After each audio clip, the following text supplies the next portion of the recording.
Fellow Ugandans, it's my great pleasure to greet you once again. On March 8th, 2023, Uganda will be joining the rest of the world to celebrate International Women's Day.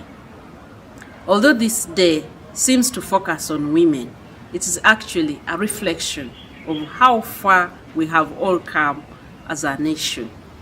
I therefore wish to congratulate His Excellency Yoweri Kaguta Museveni and the NRM government for their relentless efforts to bring the women to at par with their male counterparts. This year's celebration focuses on a theme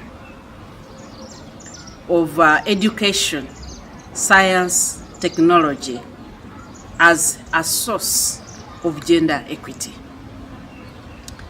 And I wish to say that we have come very far. I have been privileged as a woman to see Uganda pull forward the women.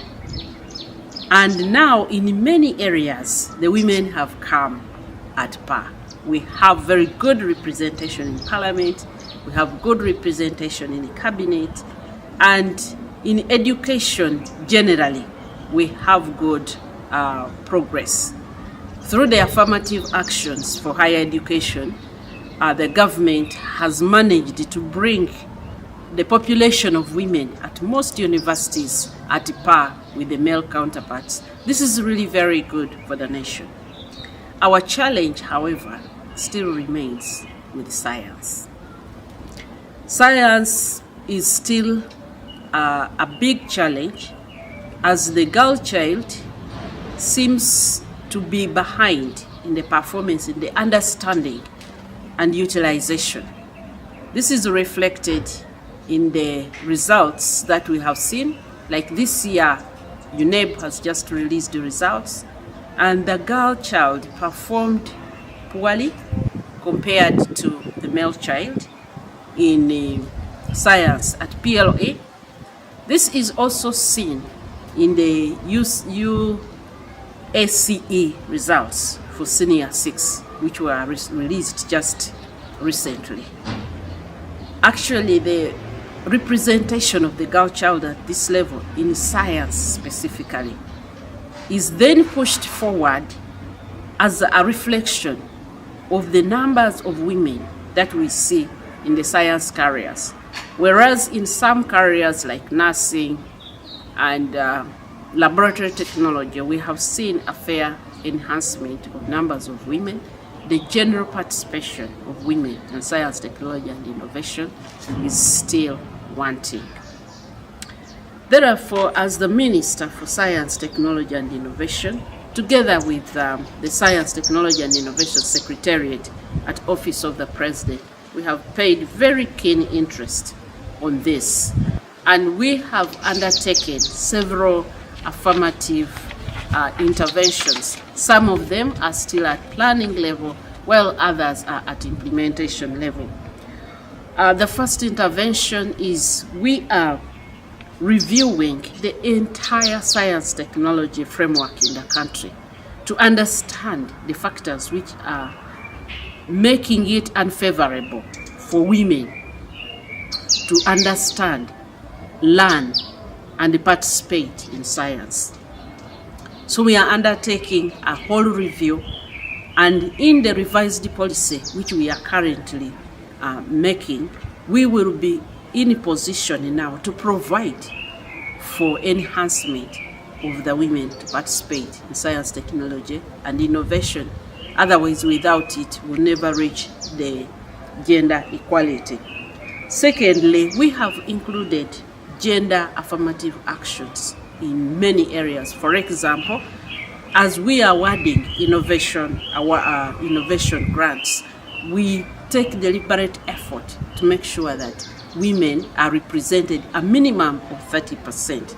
On every single committee that we set up, women are represented 30% minimum, but we would wish to push that to higher than that, to 50%. We have also included and deliberately taken steps to make sure that women are participating in the special human capital development efforts. For example, for all the research grants that we give, we make sure that if they are postgraduate studies, then at least there must be 50% women. And in the skilling programs like the one that we have at Reptete, we have deliberately planned and will be taking a lot of affirmative action to make sure that women are at least 50% in the participation. We are currently recruiting, preparing to conduct a training program for bus operators for the electric buses made by Chera Motors. And we are still making a lot of affirmative action to make sure that the women are enabled to participate. And in every technologies that we are developing, we make sure that if women are not participating as engineers, they are consulted so that we have gender-sensitive technologies developed. We have also, for the long term, made our input in the Education Review Commission, which is ongoing, because we think that there are systematic barriers that prevent the girl child from learning science. It's not that they are less intelligent, but either the pedagogical methods that are used are not sensitive to gender differences in learning preferences. But also working with the National Curriculum Development Center in the ongoing development of the curriculum for A-level to make sure that those barriers that we have so far identified are promotive of the girl child participating. At SCI, in our recruitment, we are always gender sensitive. We currently run an internship program which is building the human capital in equipping graduates with. And finally, I want to address the girl child. Science, technology, and innovation is for you. Because as the minister, I am a woman like you. So I want to encourage us, the young girls, please come for the science careers. You are certainly able to do it.